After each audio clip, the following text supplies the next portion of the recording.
just follow up? So that is good news, but how do you think you'll ensure that the neighbourhood policing guarantee doesn't lead to the performance management, the problems with that as well, and obviously the problems with abstractions as well?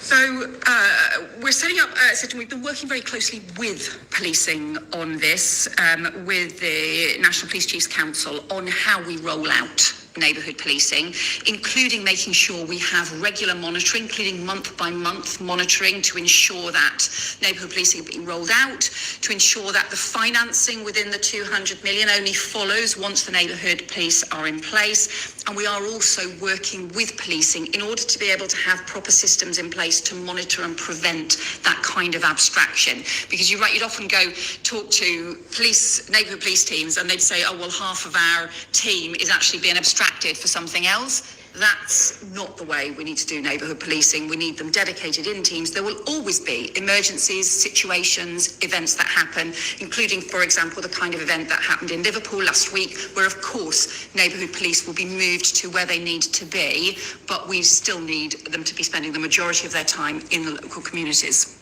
Thank you. Ben Maguire with a quick supplementary. Thanks, Chair. Just a quick follow-up to that, if I may, Home Secretary. So one huge concern that constituents of mine coming from the rural area of North Cornwall is that this neighbourhood policing guarantee framework won't actually take account of rural areas. So obviously per head population is important and policing resources are put there. But in constituencies like mine, we have county line drug gangs, lots of rural thefts. How will you and your department take account of the rural areas to make sure that they benefit from this as well? Yeah. So first of all, neighbourhood policing matters in rural areas as much as it matters in urban areas. And it's crucial that obviously they'll operate in different ways, different patterns of working in rural areas, but that needs to be responsive to the kinds of communities. Secondly, we are working with the National Police Chiefs Council on a rural crime strategy in order to be able to recognise the kinds of the different patterns of crime. Sometimes we've seen serious and organised crime exploit issues in rural areas, for example. Devon and Cornwall are seeing a significant number of neighbourhood police increasing. I should have had the table in front of me and then I could have told you the precise numbers for this year. But it needs to be making sure every area has neighbourhood policing. I will say we obviously have asked the police to prioritise town centre patrols as part of this first year, because I think that town centre crime, where we've had increased shoplifting and street theft, has been a particular issue that needs to be a priority, but it needs to apply to all areas.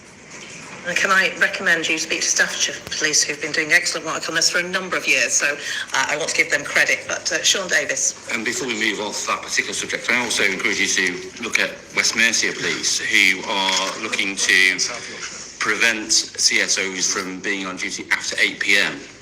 And they're consulting on that. And Home Secretary, I understand you'll respect the independence of the police, but clearly that goes against the grain of the guarantee that we're talking about, doesn't it? So the point about having neighbourhood policing is to respond to the kinds of challenges within each individual community. So that might be about, depending on some areas, that might be about daytime shoplifting in particular town centres, or it might be about the nighttime economy. It might be particular areas where there are evening challenges. And it is important that the police forces respond to exactly what those kinds of challenges are. On Staffordshire Police, for example, I actually know they are doing some very good work around off-road bikes, including using drones to go after off-road bikes. We obviously, as part of the Crime and Policing Bill, are introducing stronger powers for them also to be able to seize the bikes much more swiftly. Okay, Secretary, just moving on then. Do you share the concerns raised by the Met, the NCA and MI5 about the risk to public safety of releasing offenders earlier in their prison sentence? Clearly, we need to ensure that the prisons crisis is dealt with, and also that we are doing everything possible to make sure that criminals face justice and face penalties for their crimes, and also that public safety is maintained. We did inherit the most appalling prison crisis, where the previous government had, even in 14 years, had built only a few hundred prison places compared to the many more that we have delivered even just since the election and the 14,000 prison places that the Lord Chancellor has committed to. But even notwithstanding that, we cannot reach a situation where if the police arrest a dangerous offender, they cannot be in the situation where there is no place to put them. There is nowhere to be able to put someone on remand or while they're being arrested as well. So that's why we've commissioned the sentencing review. That's why the Lord Chancellor has taken forward an initial response to the sentencing review and will be bringing forward legislation. As part of that, the government has rejected one of David Gauke's recommendations around some of the most serious offenders and are exempting the most serious offenders from, and that includes terrorism offenders, from some of the early release arrangements. And we are also strengthening the work in terms of the curfews, tagging, the much stronger penalties in the community and stronger monitoring as well. We will continue. I know that the Lord Chancellor has already been working closely with the police and others, and some of the stronger safeguards, particularly around terrorism offenders, were announced after that letter had been drawn up. By definition, if those prisoners are not in prison and they are in the community, they'll require more resources in the community to manage those offenders. Has that formed part of your submissions to the Treasury as part of the spending review? And if so, would you say anything more about that and how that links to these very important national organisations raising the concerns that they are? So first of all, just obviously on the terrorism offenders, they are obviously those most serious offenders are being exempted. Clearly, there needs to be the proper action in communities in order to make sure that cases are monitored. It's why the Lord Chancellor has already announced the increase in prevention. I think much as probably many members might want to tempt me to comment on the spending review in advance of it being announced next week, I will refrain from doing so. But clearly, we will always want more investment around policing and around meeting the challenges that they face. And that includes challenges from the sentencing review, challenges from different patterns of changing crime as well. Thank you. And just before we move off the spending review, clearly also important that the ambitions that the government was elected on in July are also funded as well. Are these things being taken into the round as part of those submissions? Clearly, I don't want to sort of ask you to break any confidences around that process, but clearly very important to communities and constituents like mine. Clearly, those will be central focus, not just of the Home Office, but right across the government. We set out Plan for Change, and it's really important that that Plan for Change is delivered as the government set out, and also that we make sure that we're ensuring the centrality of security underpinning so much of what we do. It's the approach that we take in the Home Office, but I think it's an approach really right across the government, which is if you don't feel secure and safe, you can't enjoy the opportunities in your life. If a country doesn't feel safe and strong, then we won't get the kind of growth that we need as well. So whilst growth is the first priority for the government, security and public safety are the first duties of any government, and that is certainly the case for a Labour government too. Thank you. If I can move to police reform. Sir Mark Rowley has stated that the police are up for radical reform, and Gavin Stevenson's call for bigger and capable forces. What's your view, Home Secretary, in terms of police reform? Do you see a case of fewer chief constables, fewer police forces across England and Wales?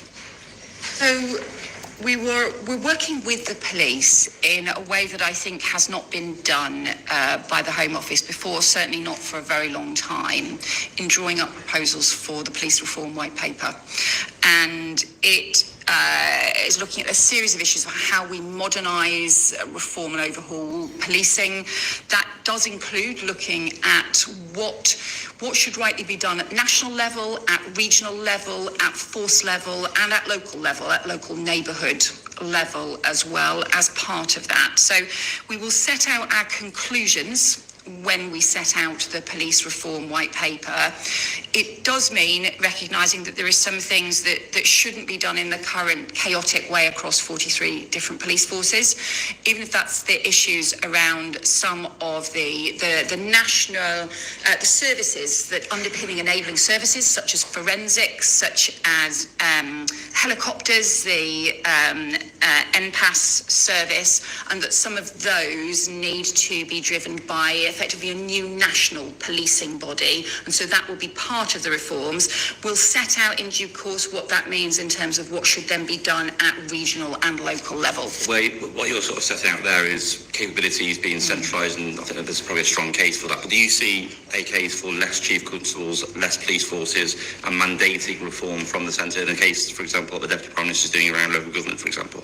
So we are aligning the approach that we're taking with some of the work around local government. So, for example, where there are mayors been introduced, we've talked about the policing powers coming under part of the responsibilities of mayors and deputy mayors as well. So, but I think I understand the question that you're raising, but some of these are issues that we will set out when we set out the overall response as part of the police reform white paper. Just one final question regards to this, and just in terms of the capability and capacity of the Home Office to oversee that reform programme, and also holding the police accountable, notwithstanding their operational independence for some of the pledges you're making, does the Home Office have that capacity and that capability in the centre to do that?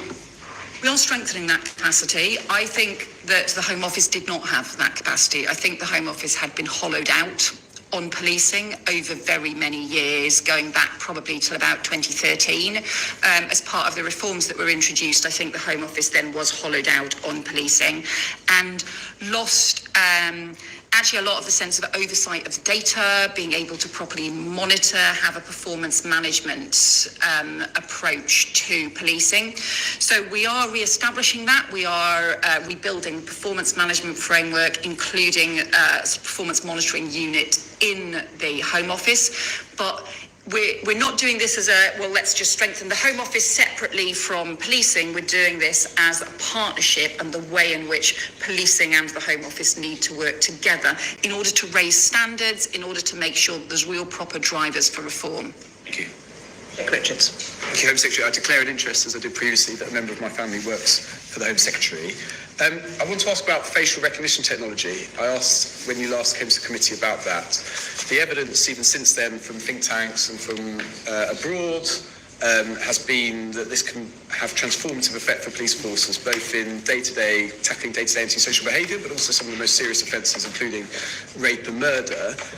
From the outside, it seems that there's been little progress from the government in this regard in building a legal framework which will allow police forces to take advantage of this. I just wonder whether you could update the committee. So, as you know, most police forces now will use retrospective facial recognition, but there's also huge potential in terms of some of the live facial recognition as well. It does require, police forces strongly think that it requires a clear legal framework within which they can operate.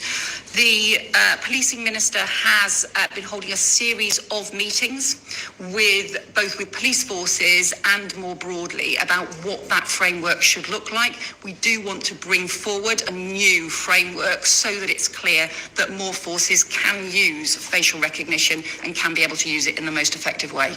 Is there any sense of time frame for that? I can write to you on with the policing minister's assessment of what the next steps in the timetable will be. Around. Thank you, and thank you, Home Secretary. Clearly, when it comes to police reform, the reality of modern policing needs to be the driving force behind that. And so I wanted to turn to protest policing. Currently, only London and the City of London police receive specific funding for protest, while areas like Greater Manchester, which certainly are regional centres for protest at the very least, if not national centres, receive nothing and have to meet costs to existing budgets. This leaves the Greater Manchester City region about 2.6 million worse off because of protest. And it seems unfair that council taxpayers in my constituency and across Greater Manchester see their precept diluted by protest in that way, whilst council taxpayers in London don't. So would you consider, as part of police reform, a demand-led approach to protest policing so that areas like Greater Manchester are not disadvantaged and having to use stretched existing budgets? So I think, of course, there will always be concerns from police forces all over the country that there are particular pressures that individual police forces face, and those can vary. So sometimes that can be around particular patterns of protest, sometimes it can be around other kinds of forms of crime or other incidents as well. Obviously, the issue that the capital also faces is some of the big national events, from the King's coronation to obviously some of those sort of international events and things as well. There will also be international events that can be held in different parts of the country, which also put pressures on as well. So in the end, we have to keep a balance on all of that. We do need police forces to be able to manage the kinds of pressures that they face within their budgets, and we also need to keep that balance around the country. So that's why there is currently an additional capital city grant for London that isn't replicated in other parts of the country.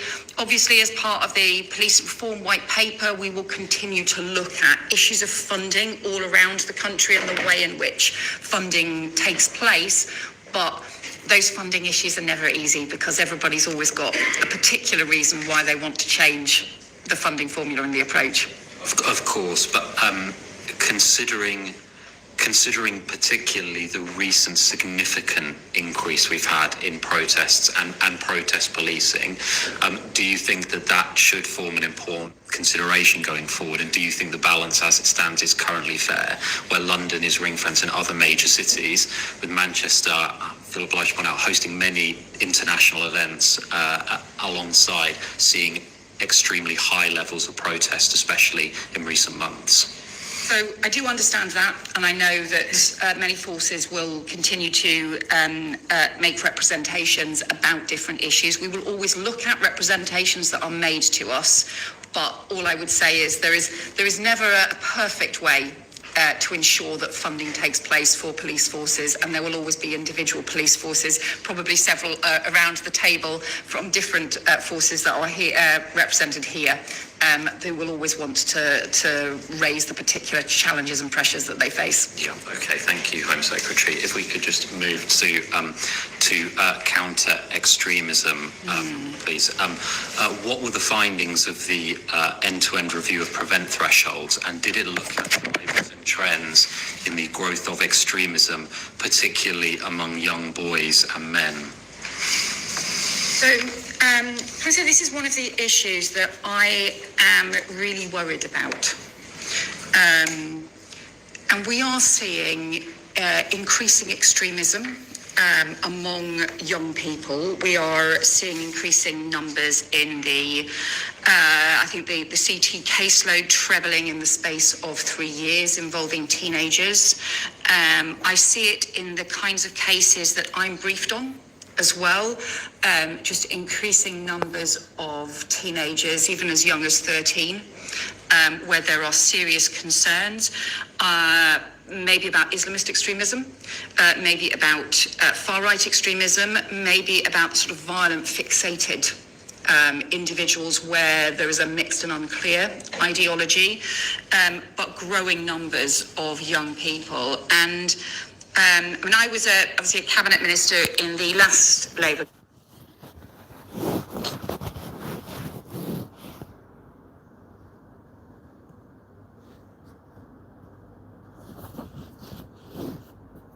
government, and we were looking back at just the patterns and the numbers over time. And in the last 3 years of the last Labour government, 14 young people were arrested for terrorism-related activity. In the last 3 years, 114 were arrested. And what we've also seen, I think, is a doubling of the number of young people being referred to Prevent since last summer. As well. So I think this does raise some very significant challenges for us. It's one of the reasons that we have we're introducing the youth diversion order as part of the crime and policing bill, but it's also one of the reasons that we are setting changes to prevent and some reforms to prevent, looking again at the thresholds for prevent, but also asking David Anderson to review the overall operations as the interim prevent commissioner, so setting up this interim prevent commissioner for the first time. And that is one of the things that has come out of the review that we did after the election, the work that we did around countering extremism, was the way in which prevent needs to reform. Yes, to look at thresholds. I continue to be concerned about the threshold ending up being too high and not enough Islamist extremist cases being referred to prevent, and the need to do more to make sure more of those cases were being referred to prevent, but also in the way in which prevent could respond and the ability of prevent to work with other local services as well. I know this is an issue that the committee is looking into, and would very much welcome the committee's reflections on some of these issues around young people. There's obviously a broad degree of consensus. I mean, from the National Crime Agency's National Strategic Assessment, from the Director General of MI5, from lots of different figures about the role that online radicalisation is playing in this process. And I think that's a concern reflected by parents and many people right across the country. Many people come and speak to me, and I'm sure other members of the committee as well. So from your perspective, from a national security perspective and a violence and terrorism perspective, what view do you have on the need to limit access to that material online, access in terms of social media channels, and the government's agenda and approach in that area? Yeah, well, some of this is terrorism-related material, and it is unlawful and should not be online. Some of this is about sort of radicalising processes that are taking place online, where the material may not be unlawful, but the approach to young people is exploitative and is dangerous. The first step is obviously the Ofcom have introduced their now new code of practice and their new standards, the new standards now that need to be adopted as part of the Online Safety Act that social media companies now need to adopt, particularly around under 18s, including restrictions around and safety requirements on under 18s. We want Ofcom to be extremely robust in enforcing those standards, and I think it's really important that they do. But we're also working, and work underway with the National Crime Agency as well, which does some of the investigations around some of the criminal networks that are operating online, because there are sometimes overlaps between, we've seen some of the extremist radicalisation networks, but also some of the criminal exploitation networks. You might have seen the National Crime Agency talk about the con networks as well, which were pursuing the most horrendous child abuse and child sexual exploitation online as well. So what we're building and developing is stronger work across the different agencies to address this. And we will have more work that we are doing at the moment. I suppose what I'm flagging to you is this is an area I am personally really concerned about, and think that the government and organisations across society are going to need to do much more. And if I might just finally to move to the international, I've been approached by many concerned Jewish residents and community groups in particular regarding the recent arrest of the 3 Iranian nationals and the support they were giving to the regime in Iran, considering its pernicious role in the Middle East. Given the legal challenges identified by Jonathan Hall in applying the Terrorism Act to state-backed threats, when does the government intend to bring forward legislation to create a new power of prescription to cover such threats? We do need to bring forward new legislation. Jonathan Hall identified challenges with the existing legislation. The existing legislation is drawn around terrorism, and the state threats can often look like terrorism in the impact that they have in communities, the impact that they have on public safety, but the nature of the organisation behind them, the purpose and the way in which they operate means that Jonathan Hall has made clear the existing terrorism legislation, it is too difficult to use to be able to use prescribing powers in the same way. However, I am clear we need a prescribing power for state-backed organisations that pose a threat to our country, and it's incredibly important that we defend our national security and have those powers in place. So we are doing the follow-up work now based on Jonathan Hall's report, based on what those legal provisions will look like. We will bring them in obviously at the earliest opportunity. You'll know there's obviously a limit I can do to preempt parliamentary timetable discussions, but we are clear that this change needs to take place, and whether that is about Iran or Russia or other organisations or other countries that have posed state-backed threats to our country, we need to make sure we've got the powers to keep people safe. Good, thank you. Can I just ask, what is going to be the difference between the new independent Prevent Commissioner and the Counter-Extremism Commissioner? Independent Prevent Commissioner probably is more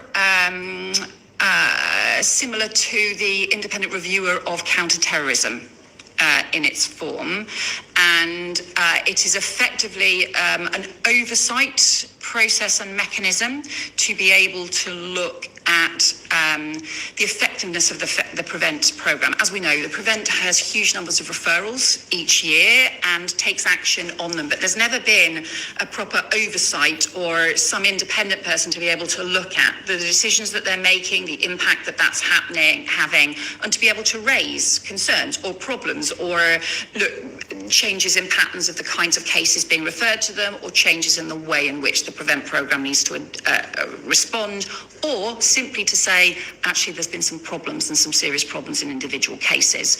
So we need the independent Prevent reviewer to be able to do that in the same way that we have a counter-terrorism legislation reviewer who can play that independent role. I think the counter-extremism role is a different one, includes working with a whole series of different agencies across society on charities, on different standards around local authorities and so on. So I think those are different One's approaches. more reviewer and the other is more wide-ranging.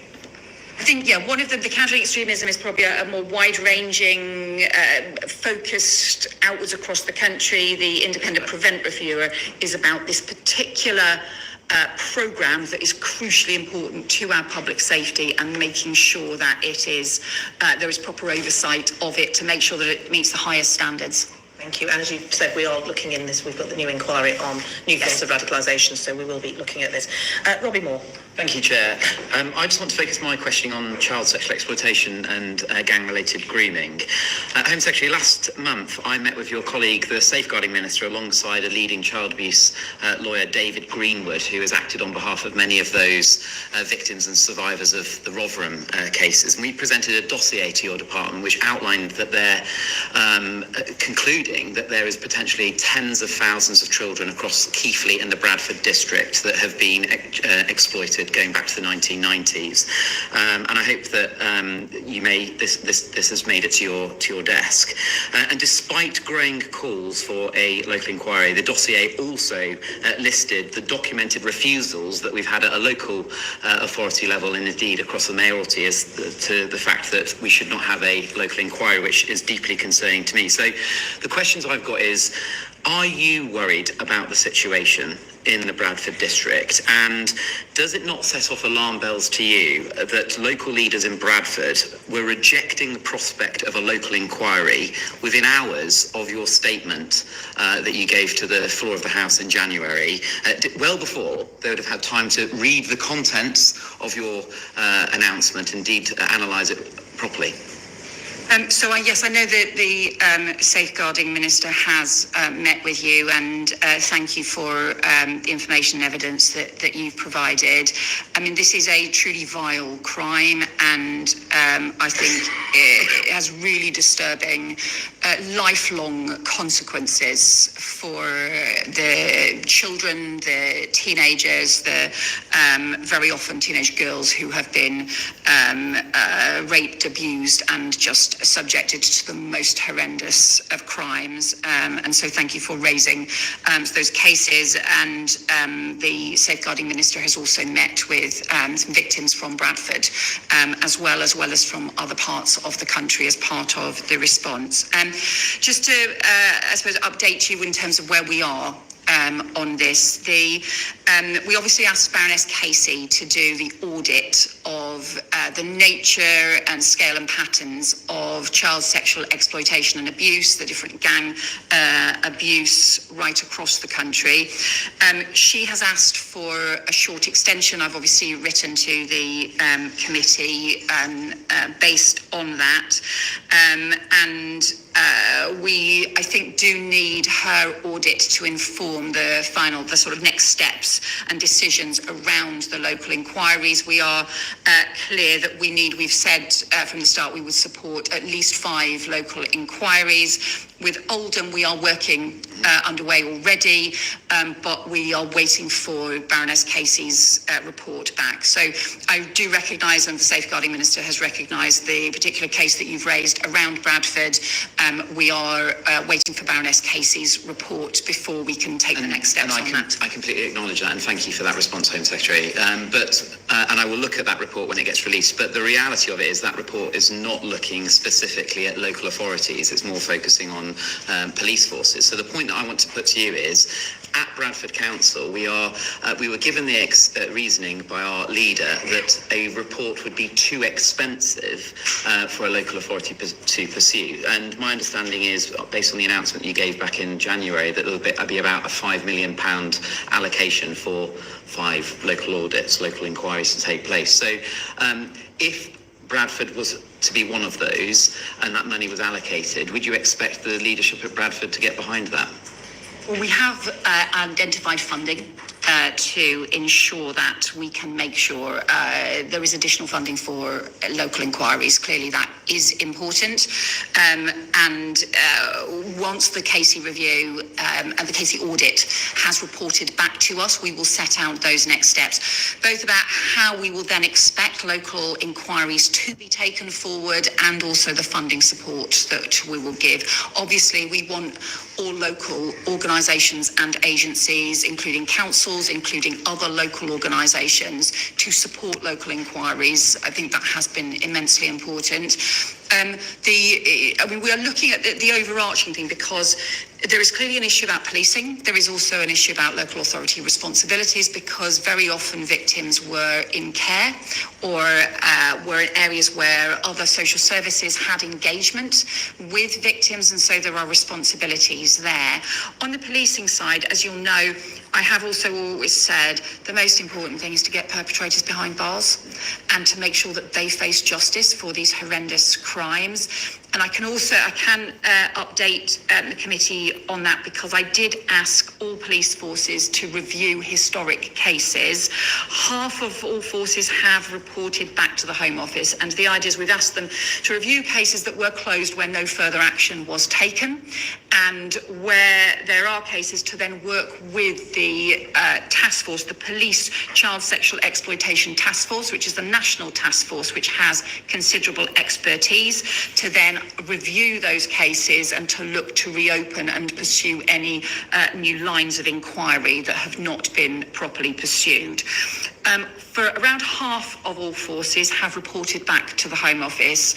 Now we are waiting for the reports back from the other half of police forces. For those forces, 287 historic cases have been identified for review by the Police Child Sexual Exploitation Task Force, and I will keep the committee updated with progress on that. And may I just expand on bringing it back to local authorities? And this is, don't forget, this is a local authority that has had children's services taken away from it under the previous administration with a new trust structure set up. So there's deep levels of concern about what's going on in Bradford. One of the reasons was, as I've already said, was it would cost a huge amount of money. The second reasoning was the leader of Bradford Council argued that the inquiry, if we had one in Bradford, would simply be paying somebody to write another report and that there would be no new learning. So can I just put the point to you? Do you agree with Bradford Council's local leadership in thinking that these local inquiries will provide absolutely no new information or learning? And what we found from the experience of the Telford inquiry, and also actually you go back into the initial Rotherham inquiries that took place, the two different Rotherham reviews that took place even back 10 years ago, one by Alexis Jay and one by Baroness Louise Casey, is that in different forms, and those were actually, there were three different kinds of reviews that took place: the Alexis Jay one, the Louise Casey one, which was under Local Government Act powers, and then the Telford inquiry, which was set out locally. In each of those cases, they uncovered important new local information, but also they provided a basis for action to be taken, and in particular action to be taken both to go after perpetrators and to ensure that new standards are in place. So, as I've said, we will take forward the next steps around those local inquiries as when we have the audit back from Baroness Casey, but we are clear that local authorities can play inquiries can play a very important role in this process. Which is excellent to hear. The point that I'm trying to make here is local authorities are coming up with excuses. I'm absolutely seeing that within my own area of Keighley and the wider Bradford district as to why not to have one. Will it be the case where we have local authorities that refuse to put themselves forward to be having an inquiry, that you, as using your powers as the Home Secretary, will step in? Because why on earth are we allowing it to be a voluntary approach at the moment, which is effectively allowing local authorities to mark their own homework? So will it be the case, if Bradford Council continue to refuse to have one, that you, as the Home Secretary, when we have presented a dossier to you and made such a huge amount of levels of concern, that you would step forward and make Bradford Council get behind your calls for a local inquiry to take place? The first thing I would say is these have to be independent inquiries. So these can't be inquiries that are done by local authorities. They have to be independent inquiries, and it's only independent inquiries that we will provide funding for. That's what happened with the Telford inquiry. Although it was initiated by the local authority and local organisations, it was then conducted independently. That is crucial. I do understand the questions you're raising, but some of these are the points we will respond to once we get Baroness Casey's audit, because part of what she's looking at is what are the key areas, what are the key issues that are raised in terms of what we know at the moment, and we need to ensure that the framework for those local inquiries and also other reforms that we will need to introduce reflects that evidence and reflects that information. This needs to look at issues around both being able to get to the truth in terms of the police investigations, but also making sure there are proper accountability mechanisms in place. So we're alive to all of those points. We raised some of those points actually at the very beginning of this process when we identified some of the principles that we needed to reflect. We obviously, I think when we had agreed this, the timings for this, we might have had responses earlier, but we are waiting for Baroness Casey's audit, and I hope other people will understand that's important. Thank you. I'm going to move us on. I know that Robbie will keep coming back on this, but Jake Richards. A question on this, Home Secretary, briefly. I've met with victims of abuse and child rape in my constituency and South Yorkshire.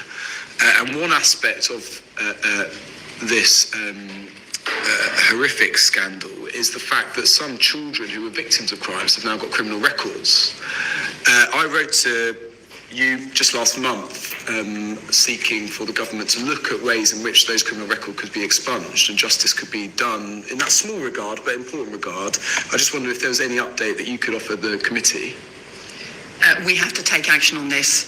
The law has changed, but there are still people who have been convicted of crimes where they were being exploited. They were the victim of the most horrendous exploitation, and they were children. And although the law has changed now around the sort of prostitution laws, the idea of treating somebody who was a child as a prostitute when they were being exploited, when they were the victim of the most horrendous exploitation, including sexual exploitation and rape, I just think is wrong. So the law has changed. We now need to look at the action we need to take to make sure that those historic cases are addressed and people don't carry around that criminal record with them for the rest of their lives for outdated laws and for things that happened in their childhood when they were being exploited. I am going to have to suspend because we have a vote. So we will suspend for 10 minutes. We'll be back at 3:55. Order.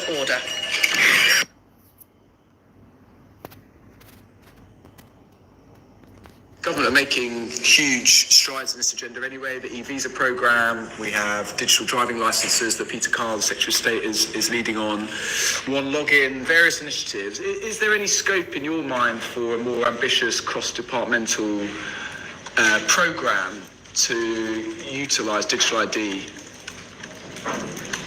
So, as you rightly say, the DCIT department is already developing digital ID. What we are particularly looking at is how we have digital ID for everyone coming to the UK.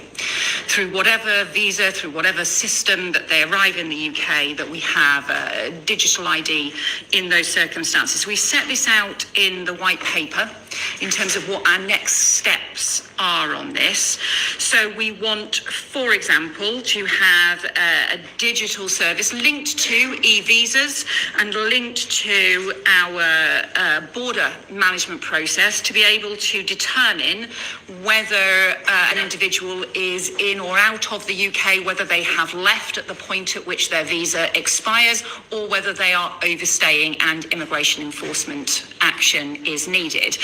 We also want to ensure the e-visas can effectively be used as a way of having that digital ID around the ability to work, to be here lawfully and to have the ability to work.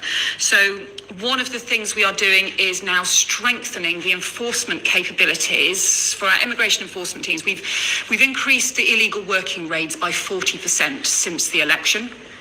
And increased arrests for illegal working by around 40% since the election, because we made clear it's a sort of core principle that the rules need to be respected and enforced as part of the immigration and asylum systems. And I think for too long they haven't been. So we need to strengthen that enforcement. But as part of that, if the immigration enforcement teams increasingly have biometric kits, then that allows them to do the on-the-spot checks, whether somebody does have a valid e-visa, whether they are lawfully able to work in the particular with the particular employer or not, and to be able to do those effectively on-the-spot checks. That rollout of the infrastructure, the biometric kits, is starting this year, but we do think that is an important part. It's having the digital infrastructure alongside having the ability to check it to make sure that you can get the proper effective enforcement in place. I think it's in the white paper in your answer there, obviously there is huge potential for digital ID in terms of new arrivals and securing our borders and having an immigration system that's fit for purpose. Just in terms of the wider population and other issues, so for example, online fraud and online crime is one of the huge challenges for your department and for crime prevention and the criminal justice system. Do you see digital ID having a role to play in that? And yet, more generally across the population, or do you see it confined to simply an issue of immigration and border control within the auspices of the Home Office, of course, because there are other benefits in other departments?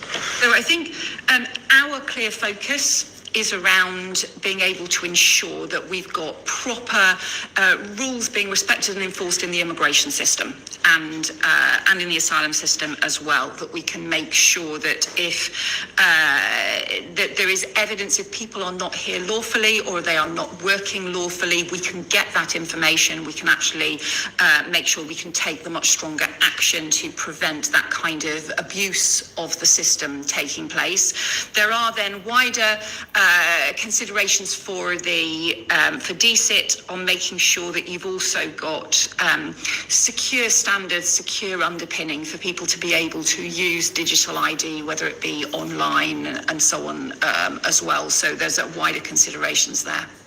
Just follow up on that. In terms of that DSIT one login, using digital ID in terms of helping customers and helping businesses interact, there is a role for the Home Office and crime prevention in ensuring that online activity is safe, whether that is in regards to child abuse that happens online increasingly and online fraud. Is there conversations going on between the Home Office and DSIT as to working together on this, or is it working in silos at the moment?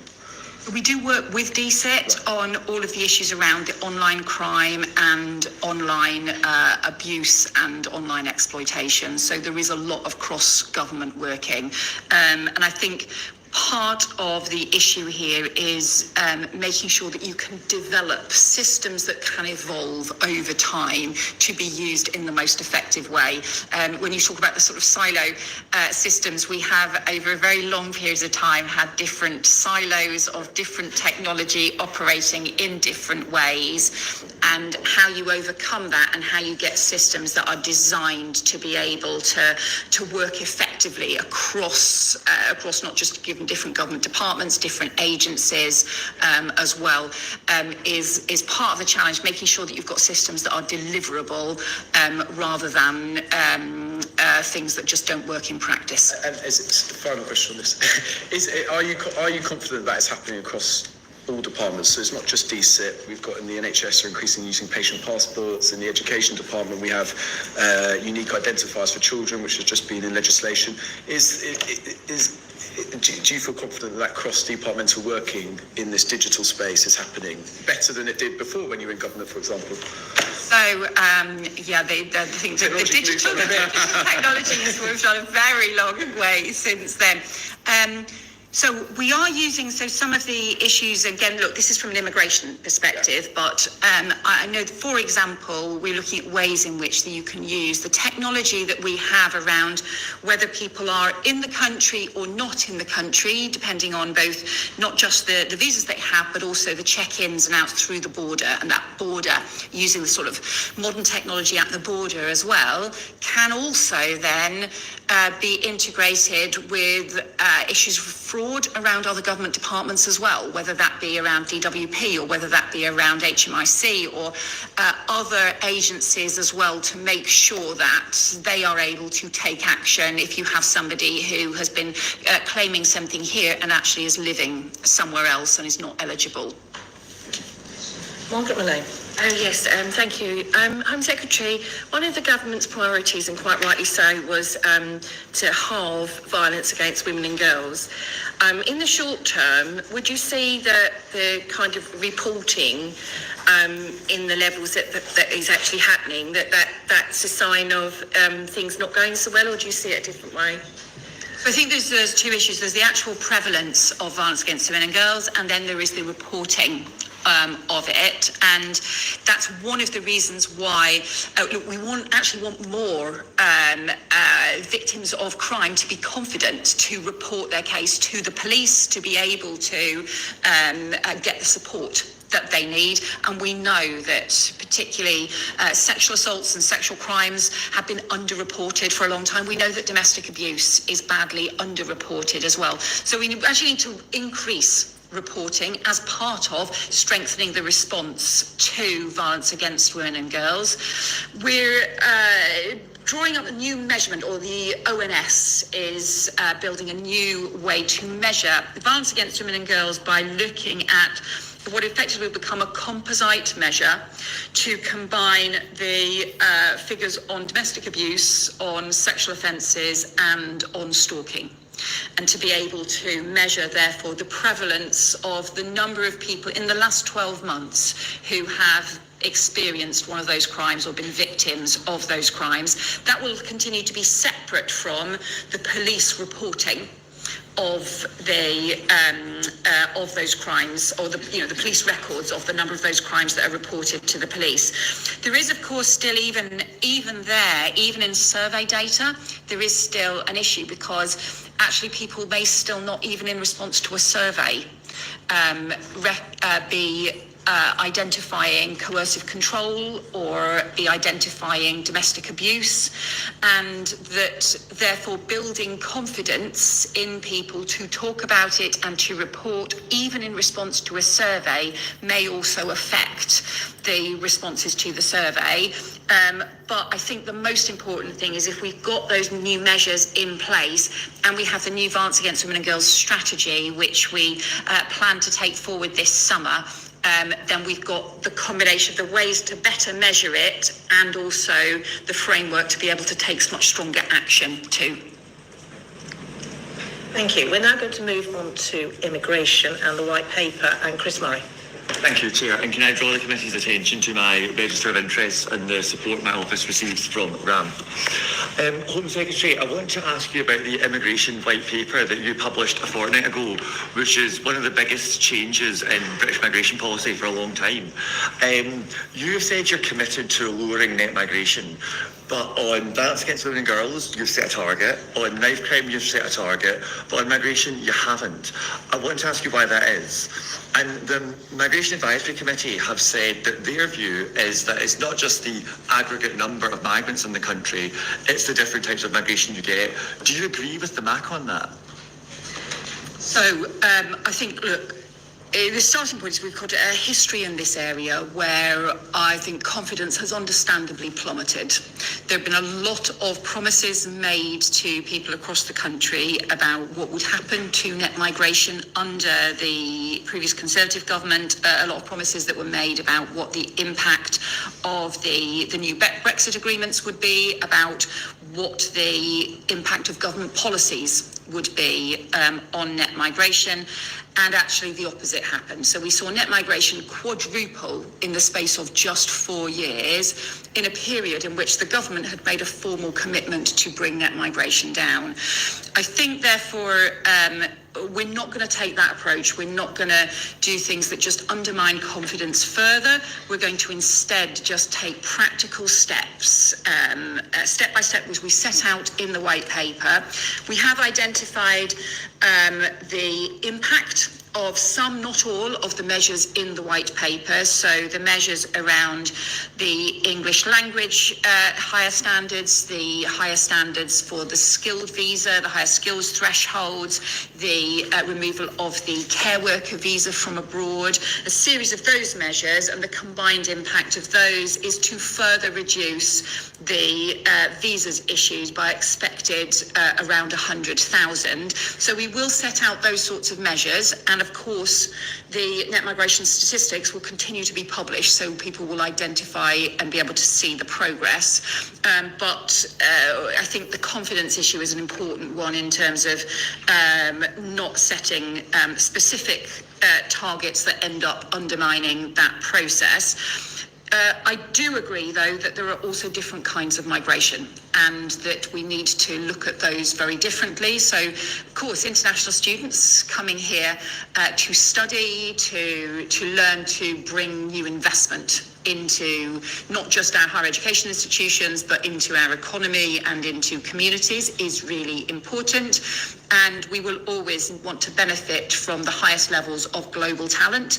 But the scale of increase that we had in the social care visa, for example, meant we had huge exploitation as a result, and it meant that too often employers were ending up driving a big increase in overseas recruitment rather than dealing with issues around skills or pay and conditions here in the UK, and that's really damaging actually for the economy as well as for the immigration system and for confidence in the immigration system. So it's right that we have a different approach for different kinds of migration, for different skills levels, for the different impact and so on they have, but also why we do this within a broader framework which says the objectives of the Immigration White Paper are to bring net migration down, to restore order and control to a system that had become really chaotic, and also to make sure we can better link the immigration system with the skills and with the economy, the domestic expansion of the domestic skills and the domestic workforce that we need.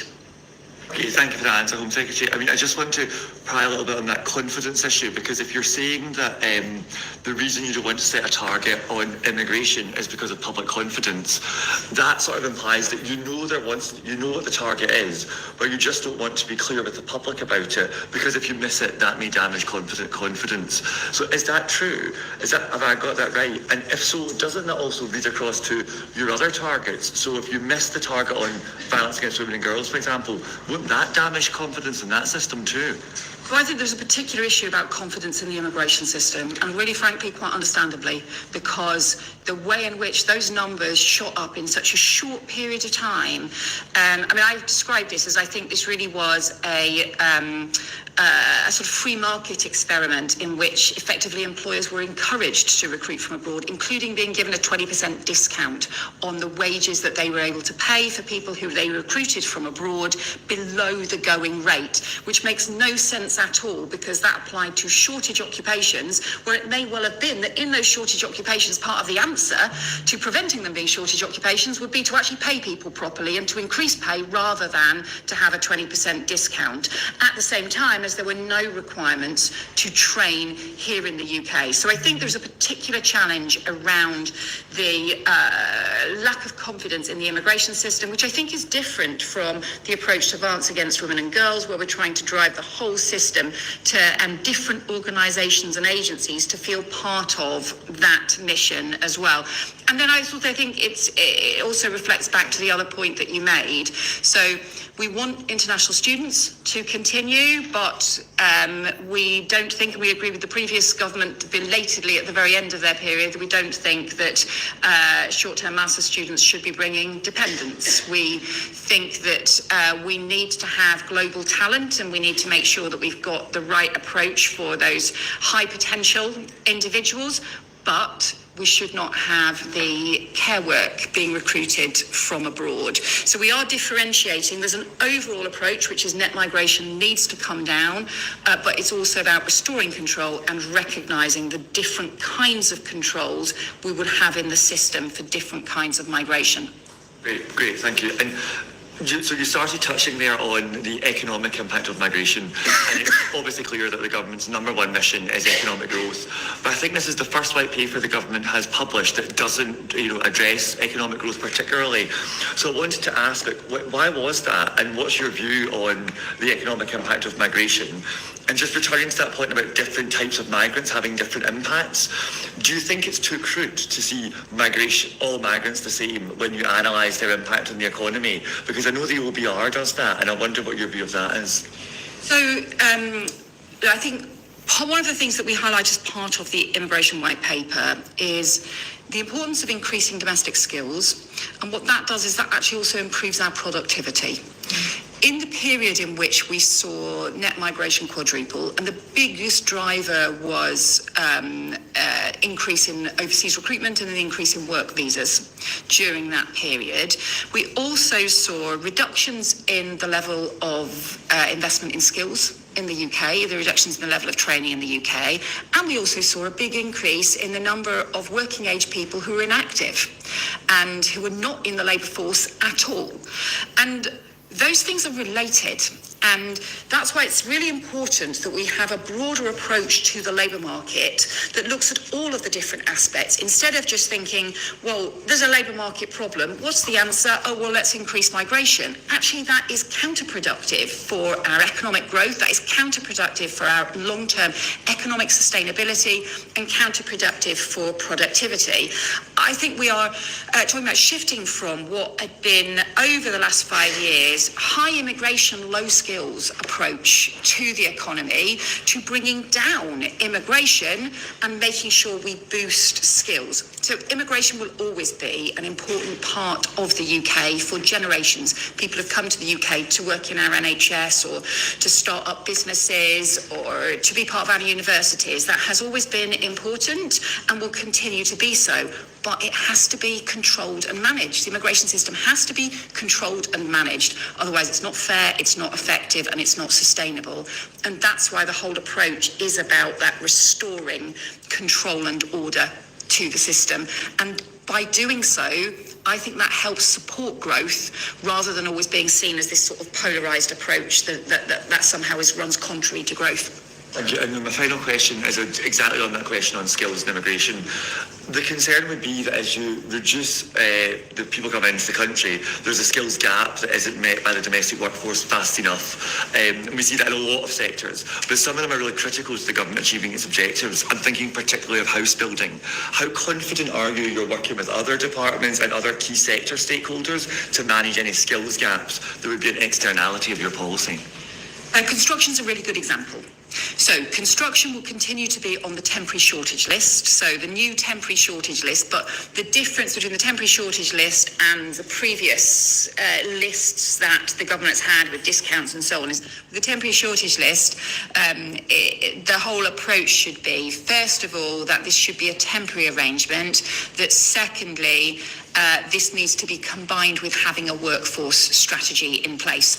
So we already have the important components now with the work that Bridget Phillipson has announced to train up 60,000 construction workers over the next few years. So these two things go hand in hand, and it's a very good example of, yes, there should be provision under the temporary shortage list to recruit from overseas, but it has to be alongside that training and that domestic workforce strategy. So the new approach we want is the Labour Market Evidence Group, which should bring together the different skills bodies, including not just Skills England, but the different devolved skilled organisations and governments as well, alongside DWP, because that is about labour market access, alongside the Industrial Strategy Council, because that's also about the role of employers and some of the issues around terms and conditions and the way in which that impacts as well, and the Migration Advisory Committee. And for these different labour market bodies that have all only looked at one aspect of labour market policy in the past, there's been no overview that says, do you know what, we've got a huge shortage of construction workers, so what are we going to do? How are we bringing all of this partnership together? And to properly bring that together with the Labour Market Evidence Group, for them to then identify what are the key priority areas that we need workforce strategies drawn up, and then from the MAC, from the point of view of the immigration system, to say, okay, are these workforce strategies being met? Are they drawn up? Are they adequate? And what does this mean in terms of whether an occupation should go on the temporary shortage list and how long for? So that allows then for occupations on the temporary shortage list to be capped or to be time limited and to have those additional controls and safeguards in place. Thank you. On that topic, Sean Davis. Yeah, Home Secretary, given that it takes many years to train skilled workers, isn't there a danger, and talks to the trust point that you made quite right, I think, in your earlier answer to my colleague, that actually the temporary shortage list just becomes a loophole, that the system decides that temporary means semi-permanent for years ahead, and what mechanisms and oversight will you and the department, the wider government, make sure that that is not the case, that in years and years and years from now, as it was temporary, still isn't classed as temporary? Yes, so we've already, as part of the immigration white paper, identified a series of occupations that will be taken off what used to be the immigration salary list, which we're abolishing and replacing with the temporary shortage list. The number of occupations on the temporary shortage list will be significantly lower than the number of occupations currently on the immigration salary list. I was flicking through to see if I had that number in front of me, and I don't, unless I haven't got the number in front of me. we someone can remember, we may find it in our notes and be able to tell you the expected reduction in the number of occupations that are on the list. So we'll be reducing those number of occupations, but then it has to be linked to the workforce strategies for the future.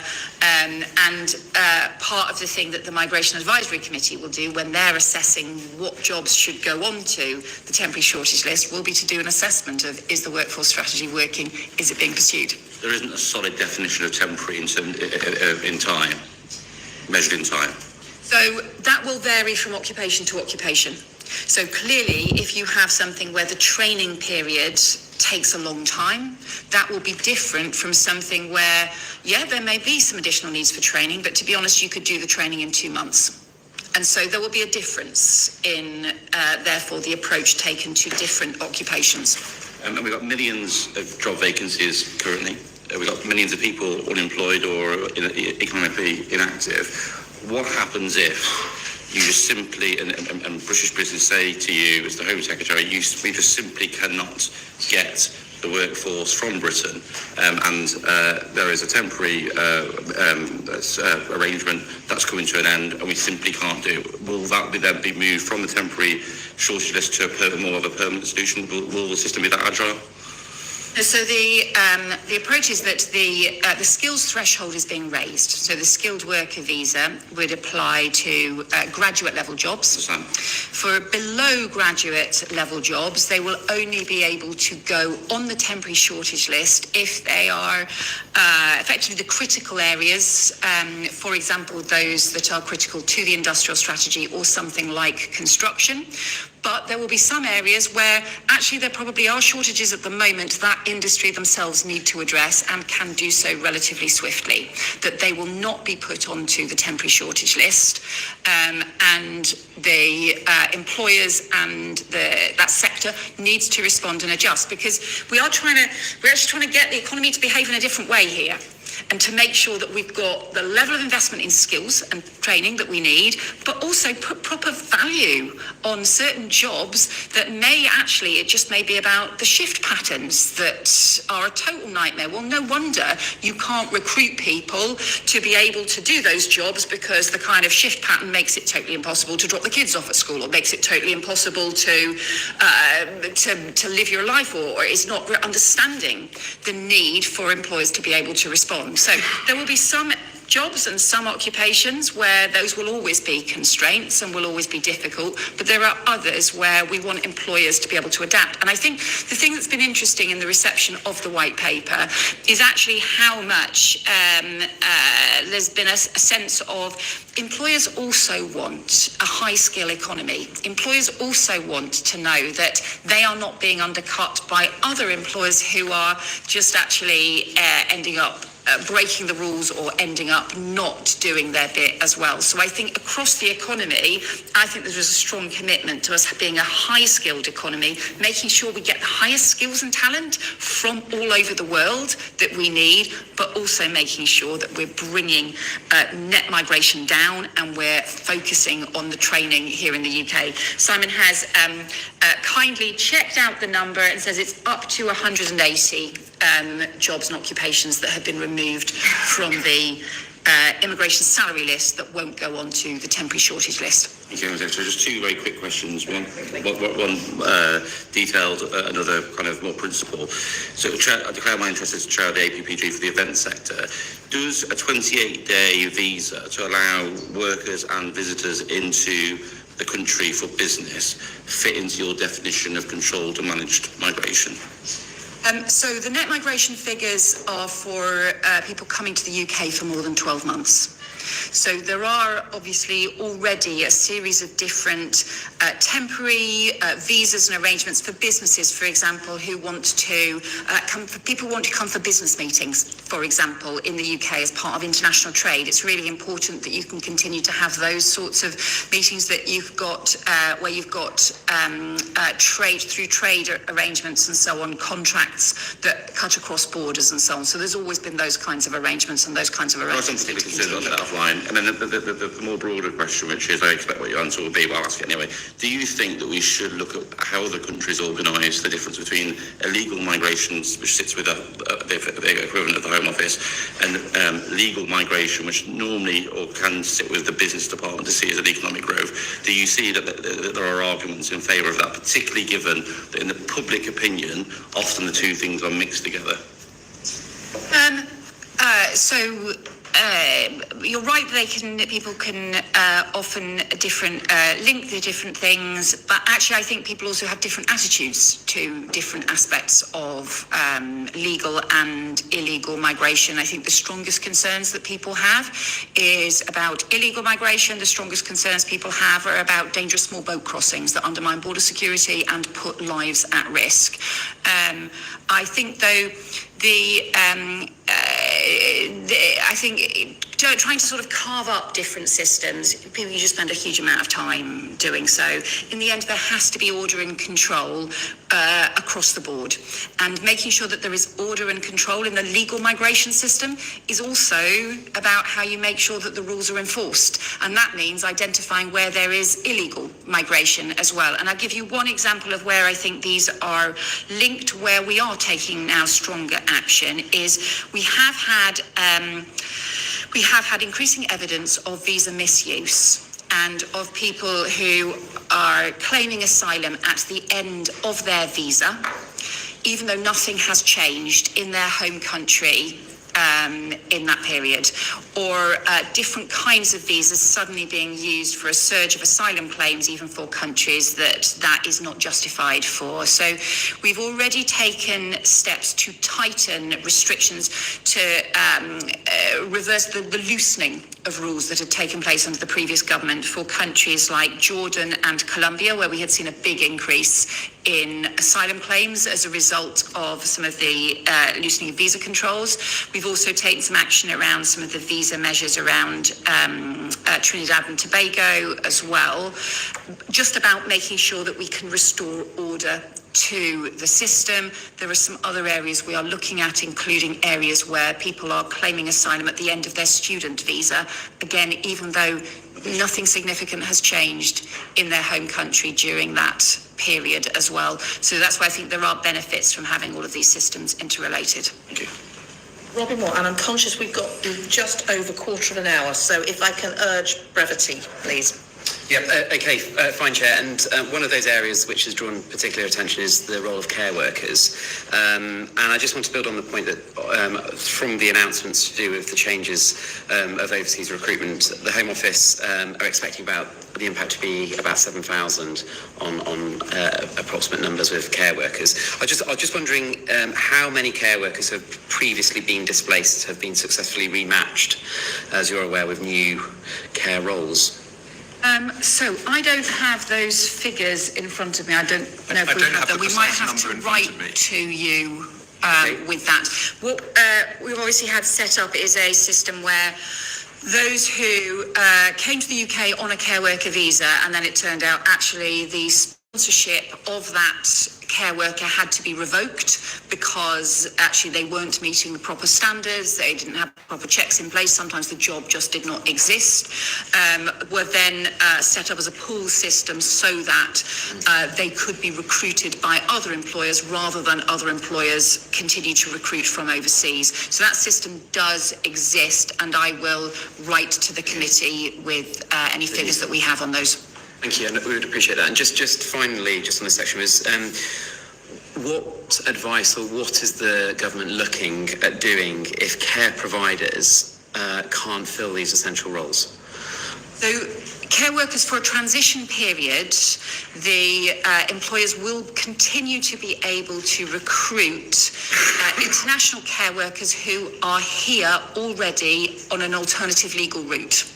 So those who are already here legally, who have permission to work, will be able to then get care worker jobs and to transition onto a care worker visa. So we will continue to do that as a transition period, but As part of that, we then also have to implement the fair pay agreement to be able to ensure that there is a proper strategy for supporting care workers in the UK and for making sure that we can have domestic recruitment and value people who are doing really one of the toughest jobs that there is in the country.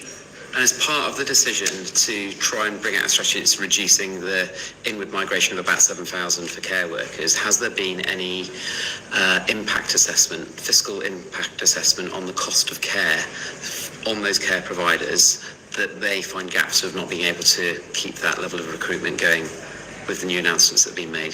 So we think that the care industry will be able to recruit from those who are here lawfully, whether that be UK residents or the international people who are here from overseas who are already here lawfully. So we think they will be able to do that and to meet their recruitment pressures that they face, but we are working with the health department on this. As we introduce different changes through the immigration rules and through legislation and so on, as the different parts of the immigration white paper, we will then also produce further impact assessments and so on. But we've obviously set out as part of the annex to the white paper some of these provisions. Okay, fine, thank you. I want to spend the last 15 minutes on illegal migration and the asylum system, but very quick point around the Ukrainian scheme. Concerns have been raised about what will happen come the autumn when the 18-month extension will start to be just 12 months, and the risks there will be for children getting into schools, taking up jobs, etc. I wonder if you could look before the summer recess at whether there can be some certainty given to Ukrainian refugees who are here on that visa system. Yes, we are continuing to do that. I think it's very important that particularly that academic timetable for young people is taken into account. So I am very conscious of that and ensuring that we recognise that as part of the continuing support for the Ukraine scheme. Thank you. So if we can move on to illegal migration, and Chris Murray is going to lead off on that, and then Paul Kohler is going to come in on the asylum system. Thank you. Home Secretary, 10 years ago we didn't have small boat crossings, but now they're one of the biggest challenges your department faces. What's changed in the interim is we don't have a Dublin system. There's no mechanism for the Home Office to send back people to European countries where they should be. So my question is, are you looking at ways to work with European countries to strengthen that? And can you tell us how many gangs you've smashed so far? So there's a series of factors, I think, behind what's happened. We've seen this big increase in small boat crossings over the last. You go back to 2018, and it was barely a handful. And since then, an entire criminal industry has taken hold along our borders with networks, including supply chains that spread right across the... I want to be really specific about international cooperation on this issue, sorry.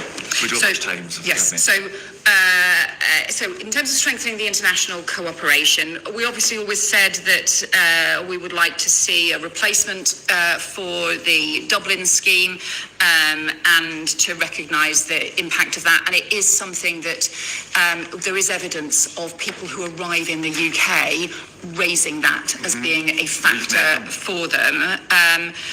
But look, nobody should be making these dangerous boat crossings. They do undermine border security, they put lives at risk, and it was completely unacceptable, the numbers that we saw on Saturday, but also the continuing nature of the problem.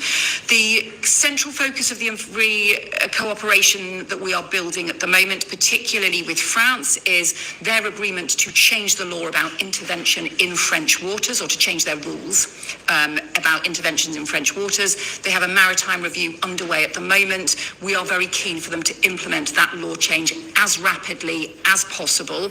And also, I was in Berlin last week, meeting with the German Interior Minister to talk about the stronger enforcement we need and their agreement to change the law in Germany so that we can go after the warehouses that are in Germany. Would you see a return to Dublin? as an option for the Home Office? Is it something you're pursuing, given when we had it before, we didn't have small boat crossings? So we have always said that we would like to see those sorts of arrangements and the replacement for that kind of arrangement. We obviously need to make sure that we've got a system in place that is workable.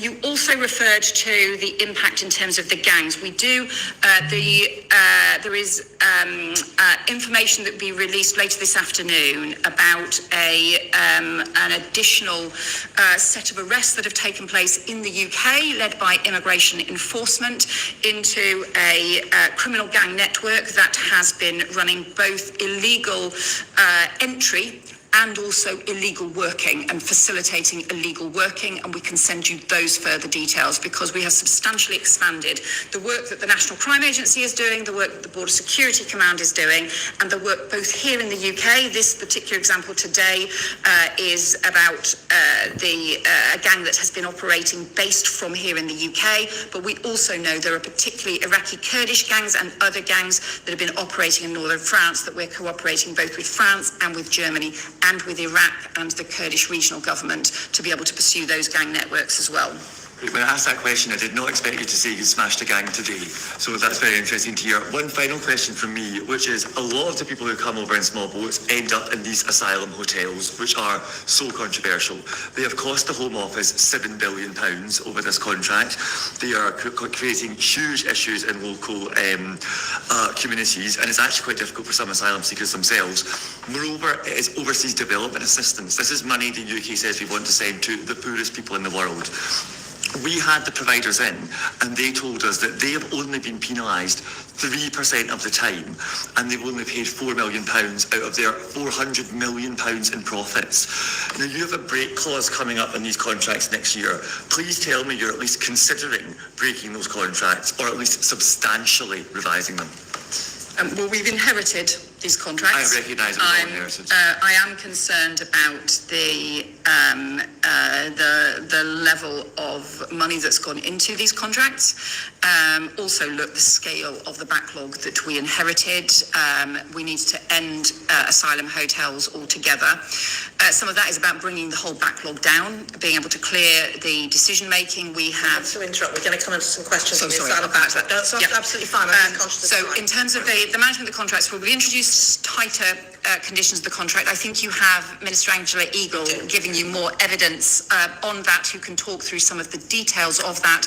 You'll know that we have been taking action to remove one of the suppliers, Stay Belvedere, from the supply chain as part of the tighter contract management. We'll keep all contracts under review, but I think the core issue we have to do here is bring the overall numbers down in the asylum accommodation system. Sean Davis. 2 points. Just on the provider question, we had the National Audit Office brief us in the report. We've also had the providers themselves who said they've put tens of millions of pounds aside to pay back to the Home Office through excess profits. Why on earth hasn't the Home Office taken that money back and used that money for the priorities of the British people? So we have already taken a series of steps since the election to drive better value through the contracting process.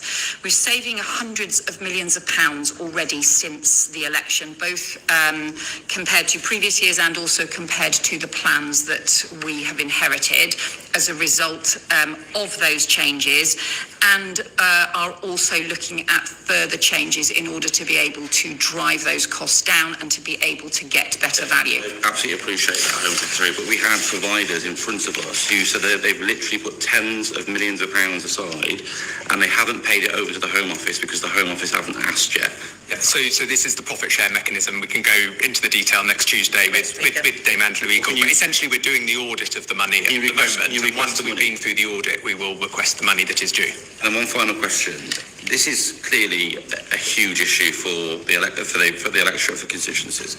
Is it not time now for a radical solution around the application of the European Convention of Human Rights, and whether or not we really need to look differently at the interpretation of that convention, or completely disapplying ourselves from it in part, either on a temporary basis or on a permanent basis? So, interesting, compliance with international law has already helped us get new agreements in place with France and with Germany to help tackle some of the serious problems with the criminal gangs operations that we face.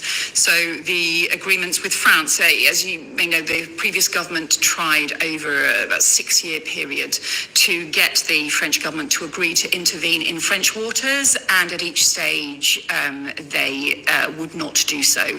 They have agreed to do that now, but part of the way in which we have been able to build up that much stronger cooperation is also by saying we recognise we will continue to comply with international law. Similarly with Germany, with their ability and commitment to changing the law. So, however, we also need to look at the way in which laws are being interpreted. So, as we put in the immigration white paper, there are areas, for example, where the system around family migration has become so complex.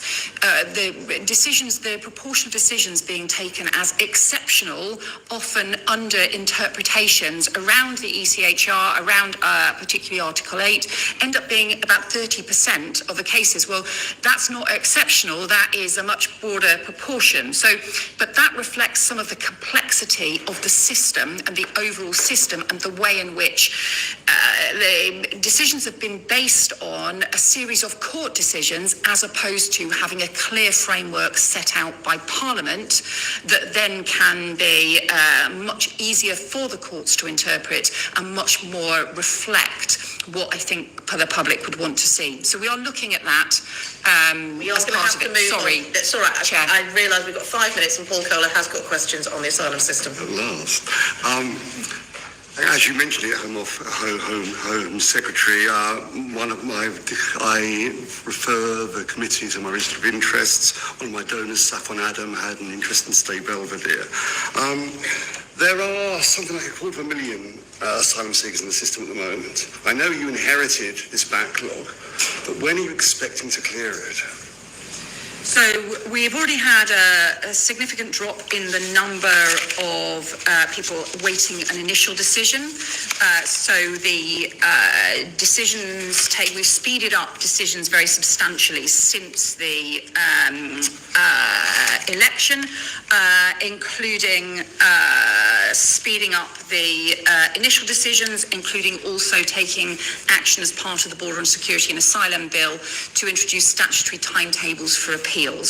Because whilst we can make substantial progress on the initial decisions, and we are doing so on those and expect that to continue to come down over the coming months as well. What's the target on that? What are you looking at with regard to the initial decision? When should that be made and by what time? So I was just scrolling through my pages that maybe that excellent. The number with initial decisions are more than double those in the 3 months before the election in the period of January to March. We're going to continue with that high level of decision making, and that should bring the initial decision making down. There's obviously a certain point at which the process, it just becomes the number of people, the time it takes then for process decisions to go through the system.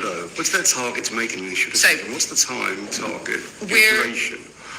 So we expect over the course of this year and certainly over the course of the next 6 months to lead to a very substantial drop in the level of initial decision making or the backlog on initial decision making.